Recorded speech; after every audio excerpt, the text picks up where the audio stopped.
Hi there, it's John from Commercial Real Estate Online. Welcome to the program that is all about commercial real estate, sales, leasing or property management all around the world. So welcome. The website to contact us is commercial-real-estate-training.com. Now in today's program, I'm going to be talking about one particular strategy to grow your real estate business, particularly from a sales or leasing perspective. The strategy is called location-based prospecting. There's 7 different strategies in the program for you to think about and develop. And I'll give you some very detailed ways to approach that. So it's time for you to grab a coffee and of course listen to the program. I'll also put a link to the particular article at the website so that you can download the article, print it and use it. So thanks for joining the program. Let's get into the audio and I'll catch you at the other end. So you're working in commercial real estate. You want to grow your commercial real estate business. There are various ways to do that, of course.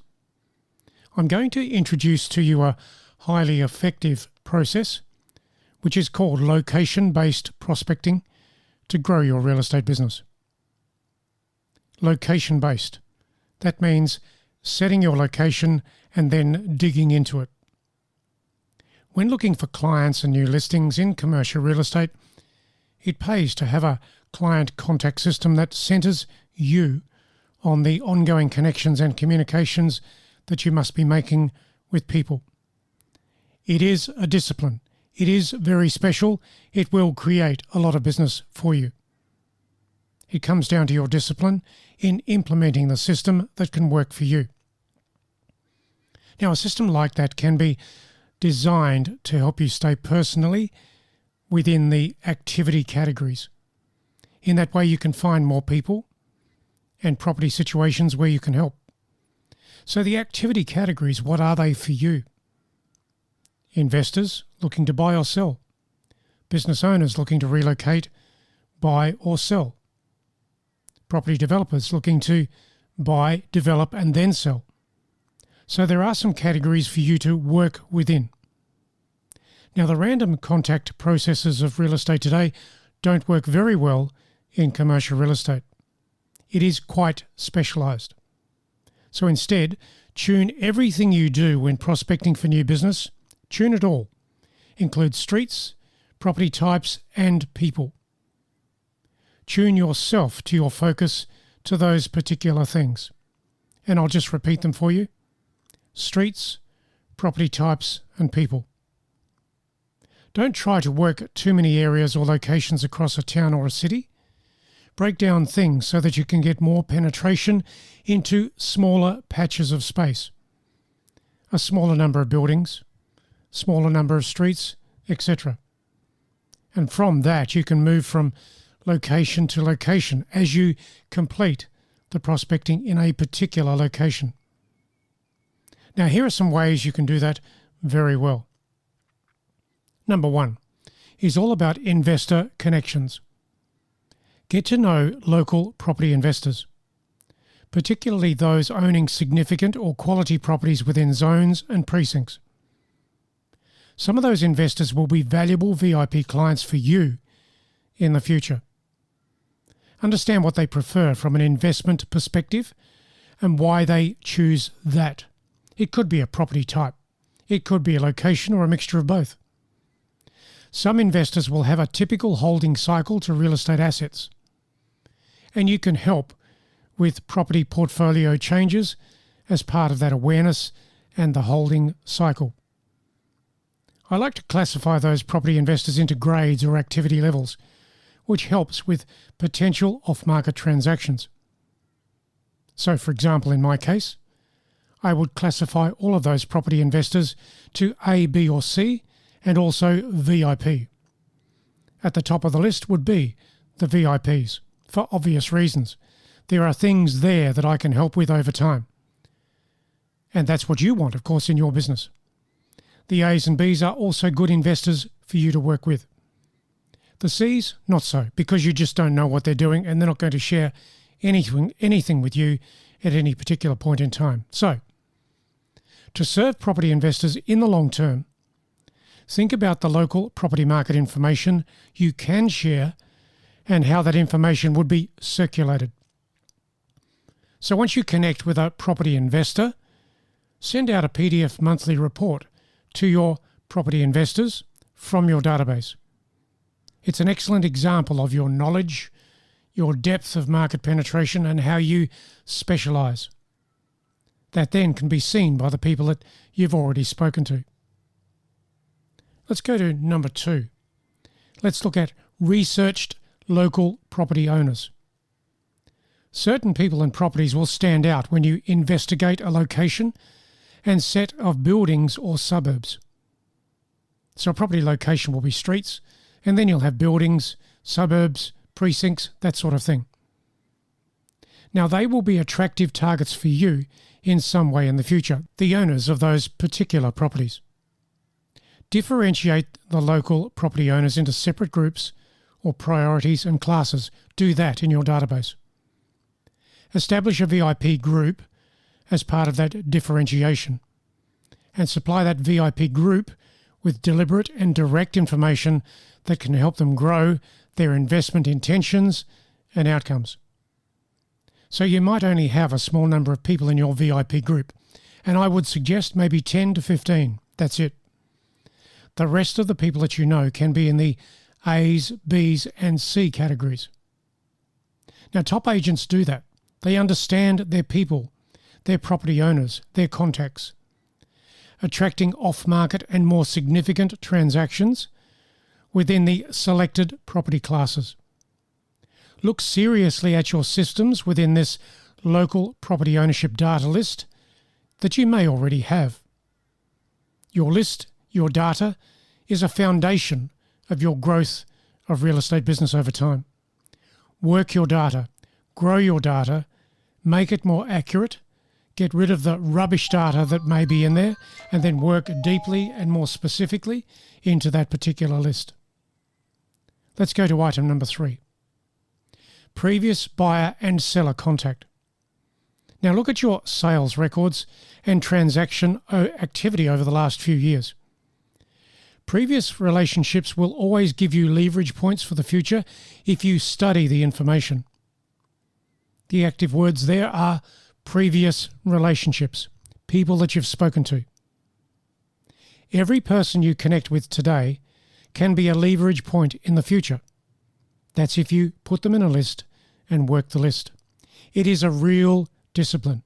It takes focus, consistency, deliberation, note-taking. All of that can sit in some sort of database list that you're working with. It is a matter of taking the time to capture the data, make observations, create conversations, and make decisions. Top agents do that to grow market share and identify new and fresh real estate opportunities. So that can be your deliberate plan to grow your business over time. Previous buyer and seller contact. Let's go to item number 4. Going through older inquiries. Every person that you have taken to a property or spoken to as part of an inspection or an inquiry over the last few years, or those that could have inquired about a property you bought onto the market, will be a contact to follow up. They are the people to connect with again and make a deliberate return telephone call to. You've already spoken to them once or maybe met with them. So there's a very good reason for you to create a new telephone call today. Recognize that situations change for property investors and business owners regarding property ownership or occupancy. And you are the person that can help them. But you don't know when their situations change. The only way you will know is by talking to them, and the only way they will remember you when they get pressured on a property matter is by you talking to them frequently. It's that simple. As agents, we can tap into that change process and find the people that need help. Try the strategy and apply it to your regular daily prospecting processes. Let's go further. Let's go to item number 5. Business types and segments. When you consider your real estate market and all the local businesses, there are people and business types to track, to talk to converse with. This strategy works very well. They are the business owners, the local people. It works so well when you specialise as an agent in the business cycles and the types of properties that are there. So you can specialise in property types and categories based on your real estate skills, preferences and knowledge. As part of that, assess the future supply and demand for the property types that you are interested in. Don't specialise in something that you can't relate to. Then compare the local interest in property types to other regional cities and towns. Focus on the property types that you like. Gather the information. Talk to the people that own those properties or occupy those properties. Remember, the business owners are a big segment of property change and churn. The business owners. Of course, don't forget the property investors as well, but you've got two groups there to work with. Now let's have a look at some examples of these types of businesses. The examples would be service stations, childcare centres, or allied health related properties. Every property type will have a level of specialisation regarding prices, rents, and the utilisation of fixed improvements. That's why you can and should be a property specialist. Let's think about it again. Growth differences and demographical changes could exist in other towns and cities nearby. You can tap into those changes as a real estate agent to find the new business that you are looking for. Recognising that you are a specialist in something, maybe it's the buildings related to medical and allied health. And then you can look in the towns and cities nearby to your main city of focus. Then you can approach those medical and allied health businesses regionally to see if they want to move into your main city of focus. It's all about talking to people. That's it. Talking to people to make a difference, to help them with their property choices and changes. Remember, you are a property specialist. Let's go further. Local property occupants. This fundamentally is all about a new business approach involving telephone calls or door knocking. Track the changes to property ownership and occupancy through your location. Itemise all the property owners and occupants that are in the area. That means you put them on a list. Look for changes in occupancy or pressure points such as vacancies.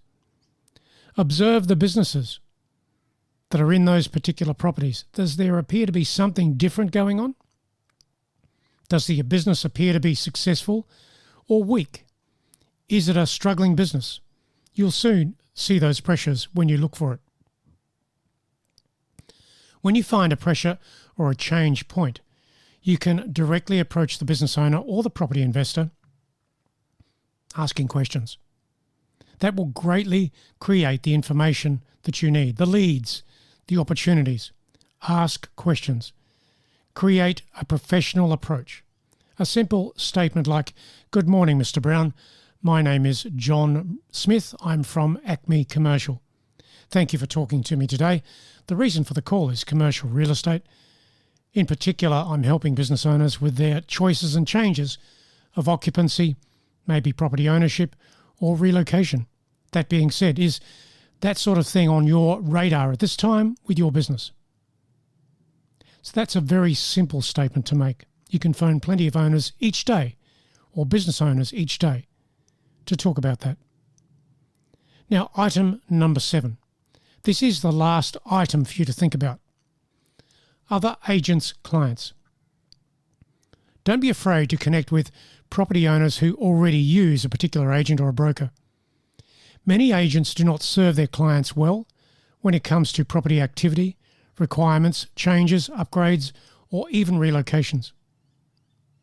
A regular ongoing contact and question process to connect with those people. Remember, they are the people who work with other agents. Ask those clients about their property needs and changes. That will always create a conversation. Sure, they may not want you to help them, but you'll be surprised how far the conversation goes when you start that conversation. Those conversations can also help you create a professional image and a profile as a top agent in your location, and that's what you want. Ultimately, you want to be respected as a thoroughly capable and experienced local agent. Every conversation and contact process can underpin and grow that profile for you. So I've mentioned 7 different things there for you to think about when it comes to location-based prospecting. Number 1 was all about investor connections. Number 2, researching local property owners. Number 3, previous buyer and seller contact. Number 4, going through the older inquiries. Number 5, business types and segments. Number 6, local property occupants. Number 7, other agents' clients. So those particular things are the benefits of location-based connections. In closing, I'd like to say that all of these real estate clients are worth connecting with in an ongoing way. That then comes down to your ability to connect with them reliably and professionally using some sort of contact system. A good database will help you. I'm a very big fan of keeping 2 databases. You can say that the beginning database is all about connections in an ongoing way with lots of people. When some of those people graduate to a VIP or a better class of client or prospect, they then go to the final database, the special database. So that's how I run it. I talk to lots of people every day.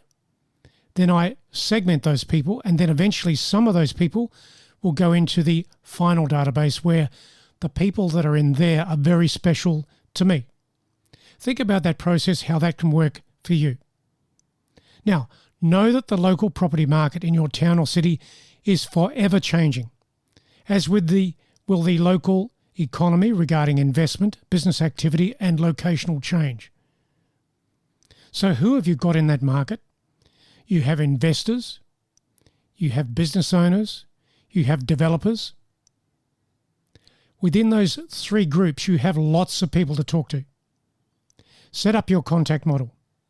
Track your conversations and keep abreast of road changes, zoning changes, supply and demand, inquiry, property use, and business occupancy needs.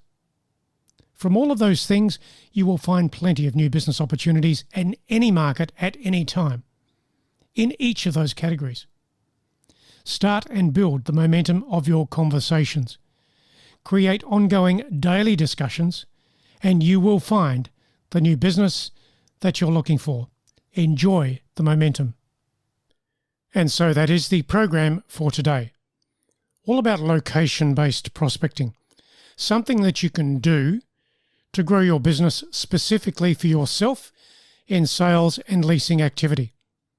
Now, don't forget that the article at the website is a link in this particular post so that you can go there and print the article off and read it and keep it. I recommend that you print it off as a PDF article. And of course, at the website, you can join the community online and get plenty of other tips, tools, and ideas through our regular updates and dispatches of resources. We give out resources around the world to many thousands of agents. So please join the community whilst you're there. So that's it for now. The website is commercial-realestate-training.com. I'll catch you there with more resources to help you thrive and grow as a real estate agent in your location. Catch you again very soon.